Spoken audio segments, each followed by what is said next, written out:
This is the final version. Everything in my application is nice in camelCase, even though the server is sending me SnakeCase object. And every time I do a post request, the payload will be obviously in SnakeCase, but again, my objects will always be in camelCase. I can't really handle when I've got some variables in camelCase and some in SnakeCase. This happened because I'm using two different services and one of them is actually using SnakeCase. If you're also on this crusade for consistency, let me show you a thing. This is a basic setup. I can call get and I get an item.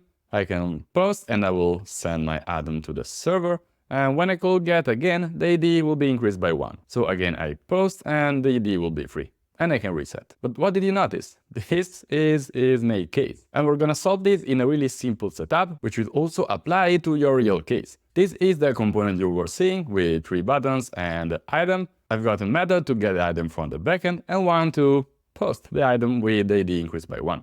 Let's get deeper. Both methods are just calling request, one with a get and one with a post. And the request is as simple as a fetch, and then we parse the schema with validate, which is really as simple as an object with some fields. So now the first change we're gonna do is that here we got an item DTO which has everything in SnakeCase, and we want this specifically to be camelCase. And the answer is called camelCase. Unsurprisingly, there's a package on npm which lets you convert SnakeCase into camelCase. Let's apply this immediately here on our type. So we're gonna export a new type called just item, which will be camelize, and our item DTO. Notice the camelize type coming from camelCase. We can now go back on our app.tsx and change our model with the new item we just created. But now you see some errors because in fact the item we return here from our client is still in SnakeCase. How can we handle that? Well, it's really easy. Here in this line, we're parsing our schema with the validate schema, which means everything coming from our backend is validated and parsed into this object. And that's exactly where we can use our camelize function. With the validate syntax, we can type our item DTO and we can use a transform function, which will use internally the camelize function coming again from our camelCase package. If I now import pipe, you see that the errors are no longer 4 but 3, because now new item is in fact this object but the camelized version.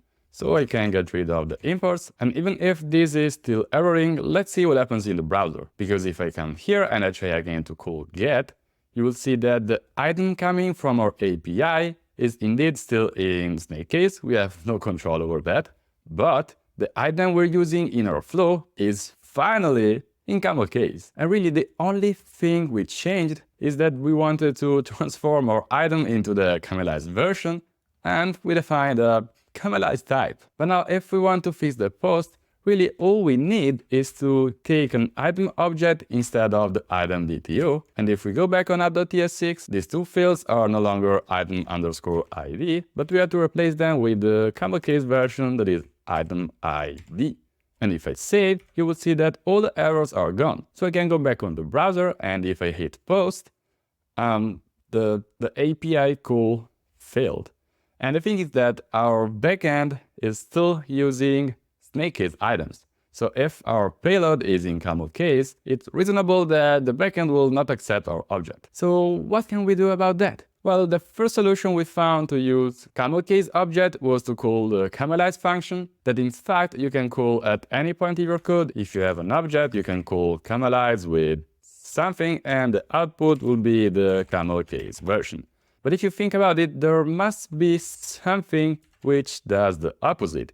And let me open the terminal again, because this time we're gonna use snakeify yes, which unsurprisingly does the exactly opposite operation.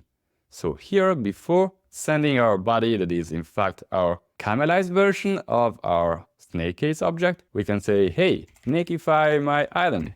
And obviously, as soon as I import this one and I go back on my browser, if I try again to get my item, which has item ID 3, I click post and the call is successful. And if I call get, item ID will be 4. So this is working fine. Every time I call a get, I get the SnakeCase object. Every time I call a post, I send the SnakeCase object again, but in my entire application, with the exception of the HTTP client, I will get all my items nicely displayed with the camelCase variables. Anyway, if you want to learn more about Snakeify and the tweaking camelIze, you can obviously find the pages on npm. And that was it. As usual, the code is available on GitHub, the link is in the description. Let me know in the comments if you'd like some other quick videos like this one, where I show you these tiny things which might be useful one day. With that said, don't forget to subscribe for more content and, well, thank you for watching. Bye!